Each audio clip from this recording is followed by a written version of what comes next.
10 things to remember for physics practical. These will work for both ATP and proper practical paper. Number one, draw your graphs carefully and completely. Now, drawing graph is a complete question and you have to be very careful. First of all, the labeling. You have to label it with unit. The independent variable will go in the x-axis, the dependent variable will go to the y-axis. Second part is scaling. The graph has to cover 70% of the area. So that means not always you have to start from the zero. If you need to start from the zero, they'll tell you. Otherwise, you can start from any other number.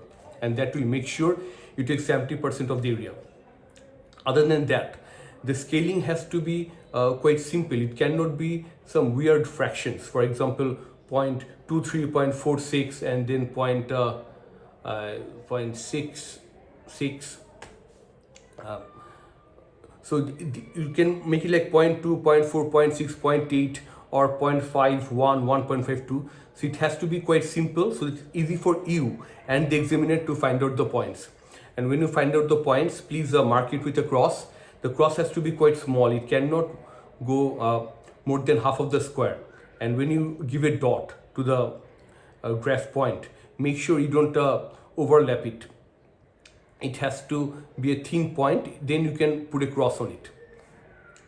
And other than that, when you draw the line, it has to be one complete line. It can be a straight line. Most of the time it is. If it's a straight line, it can go through the origin, which we call directly proportional. If you have a y-intercept straight line, we call it linear. But the thing is, you have to draw one straight line and using a thin HB pencil, no 2B, no 5B, no 10B. You can use a mechanical pencil too. And it cannot be a zigzag line, a collection of different straight lines. It cannot be that. What you need to do is one straight line. If it's a curve, a freehand curve, you don't do a zigzag line. And number two, keep significant figures and decimal places consistent. This is very important. People miss it all the time.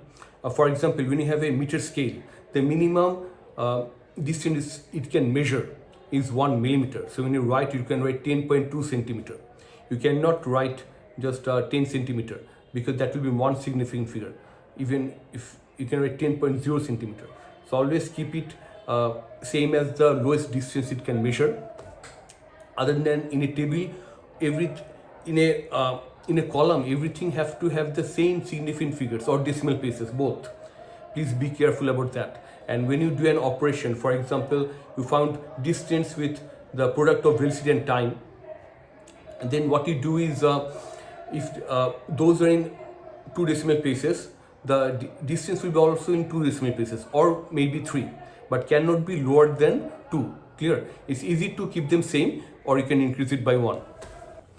Number 3, use correct measuring technique. That means when you measure it, you have to take some techniques. For example, if you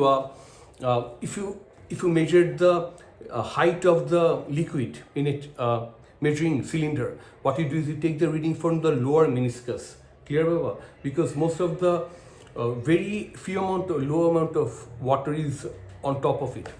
And sometimes it will be upper meniscus. It depends on the type of meniscus. But if you have like this curve, you take it from the lower meniscus, and then you have to take the reading from the eye level to avoid the parallax error.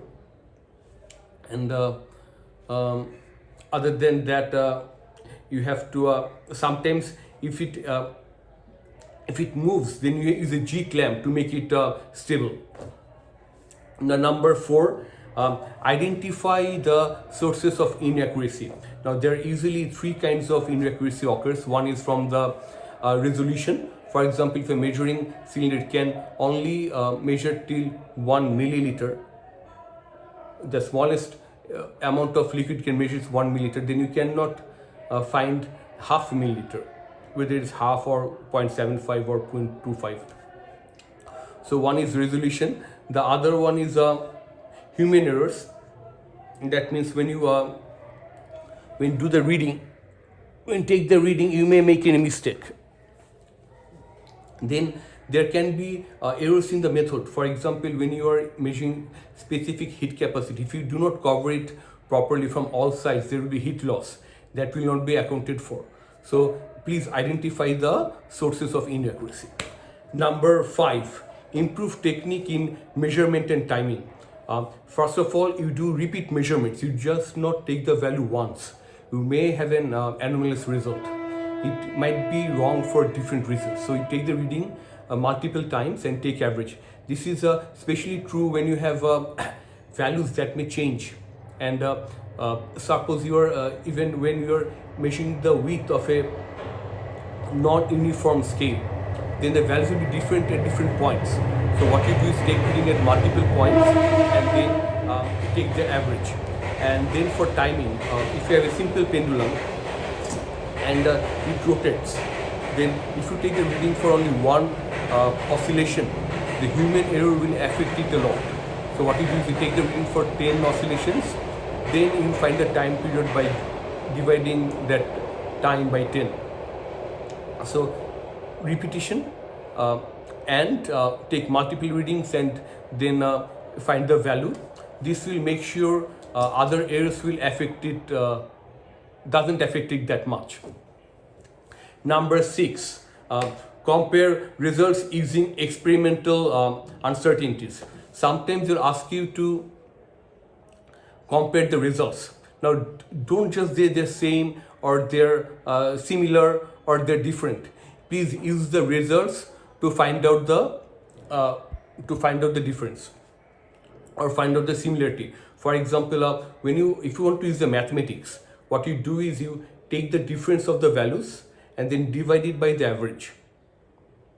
Here, and that will give you the how much they're different. And you can use that percentage to show whether the values are within the experimental accuracy or not within the experimental accuracy. Number 7, always use correct units. Sometimes you have to do some work and then get a quantity. For example, you may have to find the slope or the y-intercept. Now you do for slope you do the calculation y by x. For the y-intercept you take the value from the y-axis. So please use the correct units, because physical quantity it can only happen when you have a value and unit. So please always do not forget to put the units. Number 8, plot and calculate gradients carefully. In physics, gradient is very important, and when you measure the gradient, first of all, please make sure you use the right axis in the graph. And when you draw the gradient, please draw the triangle. Don't just take 2 points and show the value. There will be mark for showing the gradient. So please use the triangle, mark which points you took, and then find the gradient. And also please make sure you write down the unit. Now number 9, control variables in experiments.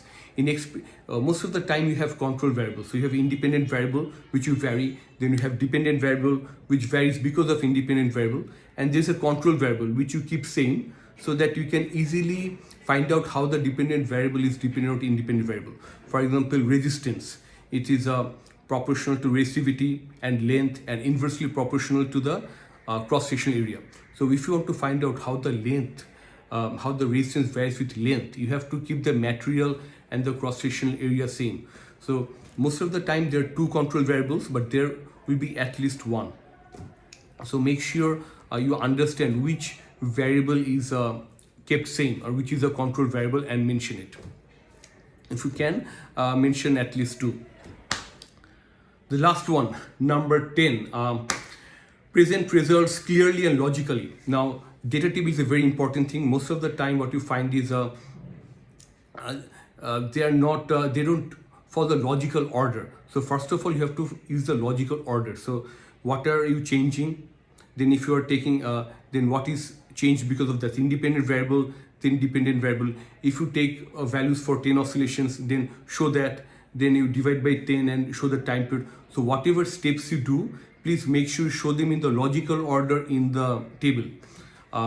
Then in the heading, please write down the what variable and the unit. Many of the time people miss it, and sometimes in the question you see that they do not show the value or do not show the unit, and they ask you to find it. So these questions, please read the question carefully and find them first. Okay, so heading, these are a very common mistake of people. So in the table heading, please put the units. I guess that's all. Good luck.